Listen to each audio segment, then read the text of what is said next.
সাথে আমাদের খোদার কসম খোদার কসম খোদার কসম আল্লাহ পাকে হাজির নাজির দিয়ে বলতে পারি, ওই বৈশাখী ইসলামী আন্দোলনের বিশ্বাস চরমনায় আমাদের কোনো সম্পর্ক নাই, কোনো সম্পর্ক নেই, কোনো সম্পর্ক নেই। আল্লাহ কসম করে বলতে পারি, এর সাথে কোনো সম্পর্ক নেই। তাদেরকে বইয়ের কথা বলা হইল, তখন বললো আল্লাহ বিল্লাহ তাআলা, এই সন্তানের জানিও না কে লেখছে, কোথা থেকে লেখছে। সাথে সাথে আমি দাঁড়াইছি, আমার সাথে একজন লোককে দাঁড়ানো করছি, যেই লোকটার মাধ্যমে তাদের অফিস থেকে 20 কপি বই আমি টাকা দিয়ে কিনে আনছি, এবং সেখানে কেনার সময় 20 কপি বই 20 টাকা করে একটা, 20 কপি বইয়ের দাম 400 টাকা। সেই 400 টাকা মধ্যে আমার এই লোকটা বলছেন যে 20 কপি একসাথে দিচ্ছি, কিছু কম নেন না। কারণ এটা ইসলামী আন্দোলনের ফান্ডে জমা হবে, আপনি একটা ইসলামী আন্দোলনের কাজে লাগবে, 20 টাকা বেশি দিলে অসুবিধা কি। এই কথা যখন ওখানে দাঁড়ায় যখন বললাম, তখন তারা মাথা নিচের দিকে দিয়ে দিচ্ছেন। কি শুনলাম? শুনলাম বই লেখা হয়েছে, বই লেখা হয়েছে। কি বই? এরকম এরকম ওলামাদের বিরুদ্ধে নাকি কিছু 5 জন ওলামা না 6 জন ওলামার বিরুদ্ধে কি বই লেখা হয়েছে। এই জন্য তারা খুব ক্ষিপ্ত। আমাদের এমআই সাহেব হুজুর তিনিও জানেন না, আমাদের মহাসব হুজুর জানেন না বই সম্পর্কে, আমাদের তো জানার প্রশ্নই আসে না, আমরা জানিই না। কারণ তারা বললেন আমাদের থেকে তো রেজুলেশন হয় না, আমরা কিছুই জানি না, এটা তো আমরা জানিই না।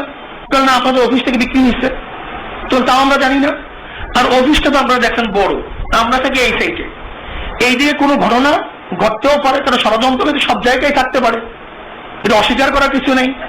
যাই হোক, এরপরে আমরা তদন্ত করে আমরা একে দেখলাম আমাদের নামরু মুন্সি, যার নামে বইটা ছাপানো হয়েছে, আপনি কি জানেন? না হুজুর আমি জানি না, আমি তো এরকম বই লেখার মতো তো সেই যোগ্যতা আমার মধ্যে নাই। এবং আমার বিবৃতি দেন, আমরা বিবৃতি দিলাম। এই বিবৃতি আসতে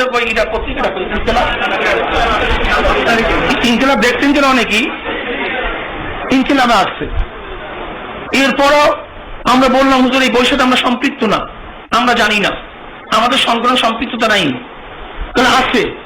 এরপর আমরা চিন্তা করলাম থাকতেও পারে, আমরা খুঁজিয়ে দেখার চেষ্টা করলাম কারা এই কাজ করছে, কাদের দ্বারা এই কাজ করছে। এরপরে যখন আমাদের মধ্যে খুঁজতে খুঁজতে দেখলাম যে হ্যাঁ একজনের সম্পৃক্ততা আছে আমাদের অগোচরে, আমাদের অজানায়, তখন আমরা সাথে সাথে বহিষ্কার করছি, সাথে সাথে বহিষ্কার করছি। যে তোমাকে এত বড় সাহস কে দিছে, তুমি হলো ষড়যন্ত্রের মূল, তুমি হোতা। আমরা বৈঠকে বৈশা যার তার পানিশমেন্ট সাসপেন্ড করা, তাকে অব্যাহতি দেওয়া, তাকে অব্যাহতি দিয়ে দিতে আমি বলছি কোনোদিন জানো এই অফিসের মধ্যে তোমার 2 পাউন্ড না দেখি, তোমার চেহারা যেন না দেখি, এইভাবে তাকে বলতে বের করে দিছে।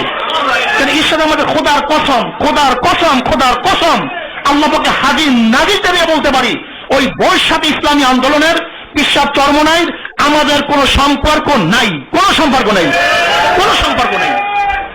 আল্লাহ কসম করে বলতে পারি, ঈশ্বর কোনো সম্পর্ক নেই। যে ব্যক্তির সাথে সম্পর্ক আছে থাকবে তাকে আমরা বহিষ্কার করছি, ভবিষ্যতেও যদি কারোর সাথে সম্পৃক্ত দেখি তাকে ভবিষ্যতে বহিষ্কার করবো।